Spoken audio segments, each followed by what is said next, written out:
Meus amores, nossa resenha de hoje, três tópicos de física que à tarde resolveremos, no próximo encontro, exercícios sobre os três. Então vamos indo direto ao ponto: força elástica, força centrípeta, fechando leis de Newton, e o movimento de um pêndulo, movimento pendular. O que eu quero que vocês deem conta de operar sobre o movimento de um pêndulo daqui a pouquinho. Comecemos por força elástica. Imagine que eu tenha um corpo preso a uma mola. Puxa a mola, distende e solta. Ao soltar, você irá verificar que o movimento de retorno desse corpo preso a uma mola é um movimento acelerado. E segundo Newton, se tem aceleração, tem uma força resultante atuando no corpo em questão. Essa força feita pela mola sobre um corpo preso a ela chama-se força elástica. Ô Gil, e essa força elástica, como é que ela é avaliada? Guarda logo, vou direto ao ponto. A força elástica, ela é K vezes X. O que é isso? Kx. A força elástica, ela é diretamente proporcional a uma grandeza x. Esse x é a deformação sofrida pela mola em questão. Vê se você entende. Quanto maior a força que eu faço sobre uma mola ou qualquer outro material que tenha elasticidade, quanto maior a força que eu faço, maior é a deformação que eu provoco no material elástico em questão. Ou seja, a força e a deformação na mola ou no material elástico qualquer são grandezas diretamente proporcionais. E esse K é a constante de proporcionalidade. Lembra agora, matematicamente, quando duas grandezas são diretamente proporcionais, o gráfico que relaciona as duas tem que ser uma reta que necessariamente, nesse caso, passa pela origem. Ô Dio, por que passa pela origem? Entenda. Se não tiver força atuando na mola, a mola não será deformada. E esse K, essa constante, ela nos diz o quanto uma mola é macia ou dura. Trabalha comigo agora com unidade de medida. Como é que esse K, Gil, ele é medido? Ele é medido assim, Passa a deformação da mola aqui para debaixo do F. Vai ficar força por deformação. Força por deformação, Newton por metro. Newton por metro. O que significa? Por exemplo, eu tenho uma mola cuja constante elástica é 100. 100 newtons para cada metro. Isso quer dizer que para eu esticar a mola 1 metro, eu tenho que fazer sobre ela uma força de 100 newtons. Compara agora com uma outra. Eu tenho uma outra mola cuja constante elástica é de apenas 25 newtons por metro. Amor, o que isso quer dizer? Esse é um material elástico mais rígido. Para deformá-lo em 1 metro, eu gasto 100 newtons. Aqui se trata de material mais macio, porque para deformá-lo em 1 metro, bastou 25 newtons. Então, força elástica é K vezes X, uma constante que me diz o quanto a mola é macia ou dura, e o X é o quanto a mola ou material elástico qualquer sofreu de deformação. Temos que agora pegar um sem número de questões que envolvam esse conceito. Papo para ainda hoje. A nossa resenha continua. Outra força que fecha esse trabalho que estamos fazendo de compreensão das leis de Newton é a força centrípeta. Observa. Nós havíamos dito que em todo movimento curvo, toda curva, você tem uma força resultante que aponta para o centro da curva.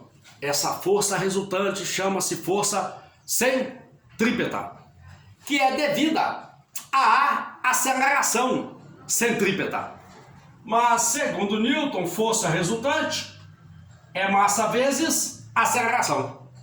Se você lembrar que quando nós vimos MCU, movimento circular uniforme, eu lhes mostrei como é que se avalia a aceleração centrípeta. Basta você colocar aqui, ó, no lugar do A, esta aceleração dita centrípeta.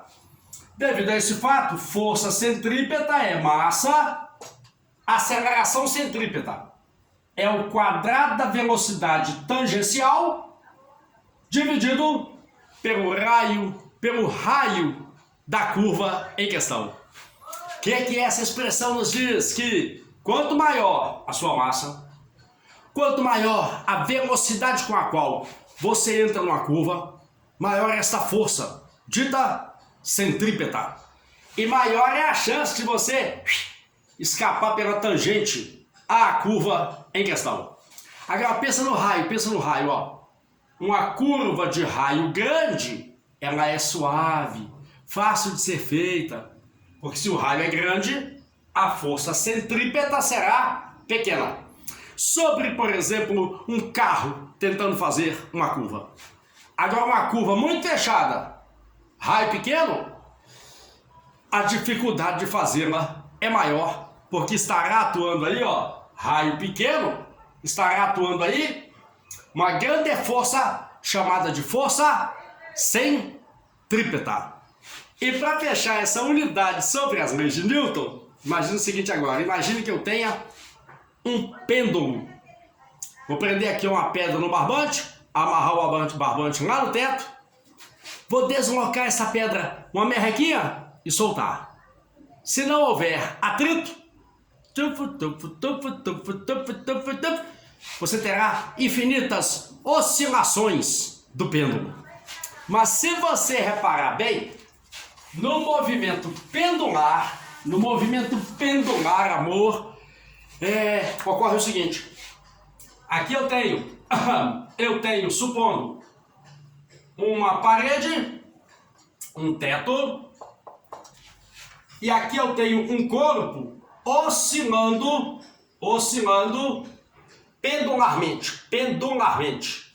Se você reparar bem, nesse tipo de movimento, também vai ter a tal força centrípeta.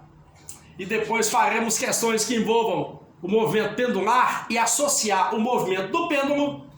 Entende? O movimento é curvilíneo, vai ter aqui uma força centrípeta. Repara que aqui eu tenho o peso atuando no pêndulo. Tem aqui também uma tração na corda. Só que essa tração na corda é a própria força centrípeta que aponta para o centro da trajetória. Agora eu preciso de um equacionamentozinho que à tarde outro momento poderemos até fazer de novo para discutirmos questões. Vamos fazer uma igualdade, quer ver? Vamos supor que no ponto mais baixo da trajetória do pêndulo, o seu peso se iguala à força centrípeta. Amor, se isso acontecer, vamos lá. Força centrípeta é mv ao quadrado sobre r, o raio da curva. Aguenta a mão, você verá onde eu quero chegar. Peso já conhecemos, mg. Corta m com m, você terá como encontrar a velocidade atingida máxima pelo pêndulo. Puxa a bolinha para cá, solta. Ela desce sendo acelerada pelo G, aceleração gravitacional. Aqui no ponto mais baixo, ela passa com uma velocidade alta. Vamos supor que a bolinha está vindo de lá para cá, ó, da direita para a esquerda. Ela é acelerada até uma velocidade máxima, que você vai encontrar agora. Depois ela vai sendo freada até chegar no ponto mais alto e volta a ser acelerada se não houver atrito. E esse movimento é indefinidamente e contínuo. Continua o equacionamento comigo. Preciso muito desse equacionamento ainda hoje. Passo o R para lá, vai ficar G vezes R. GR. Então, o quadrado da velocidade máxima com a qual um corpo passa pelo ponto mais baixo de uma trajetória em pêndulo é G vezes R. E daí, Dil? E daí? Aonde você quer chegar com isso? Eu quero chegar a uma expressão que nos permita avaliar aquilo que é mais cobrado em concurso e vestibular. O tempo que um pêndulo gasta para fazer uma oscilação inteira. Como encontrar esse tempo? Observa. Velocidade, movimento circular, que se o pêndulo for e voltar, seria como se ele tivesse feito uma volta inteira em uma circunferência. No movimento circular, feito com velocidade constante, repara que aqui a velocidade não é constante. Como é que você encontra velocidade? É 2πr sobre t, onde t é o tempo, período de uma volta inteira. Se eu levar esse termo ao quadrado e igualar a g vezes r, amor, eu consigo tirar daqui o t, que é o tempo necessário para que o pêndulo faça uma oscilação inteira. Vamos continuar com essa álgebrazinha. Veja. Eleva tudo isso ao quadrado. Vai ficar 4π quadrado r quadrado sobre t ao quadrado, que será igual a g vezes r. Corta r com o quadrado de r. Passe esse t quadrado para cá e o g para cá dividindo. Você vai chegar na seguinte expressão. O quadrado do período é 4π quadrado vezes r sobre g. Tira a raiz quadrada de novo. Tira a raiz quadrada do lado esquerdo e do lado direito. Você vai encontrar a equação que nos permite calcular o período de um pêndulo simples. Oscilando. O período do pêndulo simples é... Tira a raiz. Raiz de 4 é 2. Raiz de π quadrado é π. Fica 2π, raiz quadrada de r sobre g. R sobre g. Mas tem um detalhezinho final. O R é o raio da curva, mas é também o comprimento do fio. Por isso que em alguns livros você encontra assim, ó. O período de um pêndulo é 2π, raiz quadrada de L sobre G. L é o comprimento do fio. Deixa eu escrever mais em cima um pouquinho, que isso é importante demais. Se eu pedir a você para avaliar o período de um pêndulo simples, o tempo gasto para o pêndulo ir e vir é período do pêndulo simples 2π raiz quadrada de R sobre G. O que isso quer dizer? Se a aceleração gravitacional for muito grande, esse pêndulo vai ter um período curto de movimento. Se o G for pequeno, o pêndulo terá um período grande de movimento. Se o comprimento do fio é curto, o pêndulo rapidinho faz uma oscilação completa. Se o comprimento do fio for muito grande, o pêndulo leva muito tempo para fazer uma oscilação completa. Papo a seguir. Deixa eu só colocar mais uma questãozinha importante. Há pouco tempo, em um vestibular, foi perguntado aos alunos assim, ó. Eu ajustei um relógio de pêndulo cujo braço era de cobre, metal cobre. Ajustei no inverno.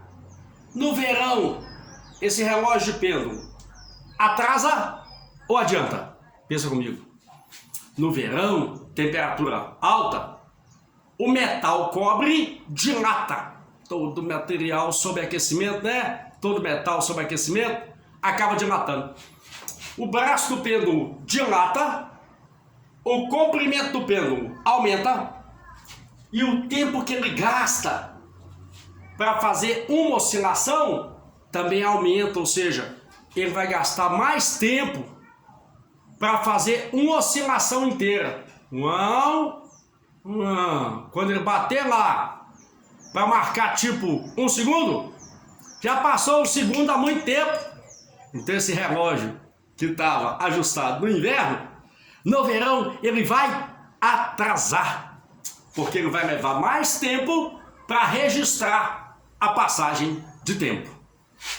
Indo direto ao ponto, então precisamos, para fechar o capítulo sobre leis de Newton, saber como é que se calcula a força elástica, K vezes X, onde o X é a deformação sofrida pelo material que tem uma certa elasticidade sob a ação de uma dada força.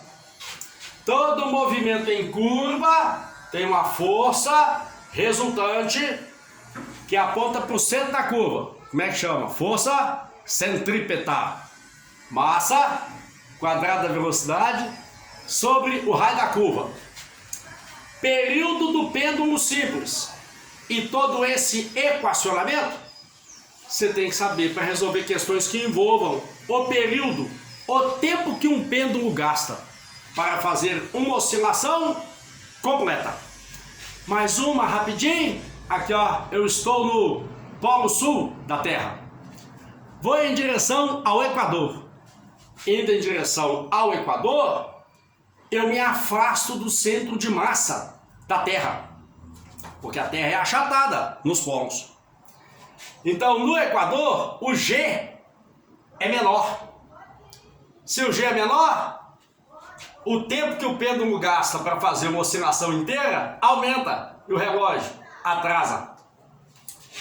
No Polo Sul ou no Polo Norte, mais próximo do centro de massa da Terra, o G é maior. O G sendo maior, se o denominador de uma fração aumenta, a fração diminui. O pêndulo vai gastar menos tempo para fazer uma oscilação completa.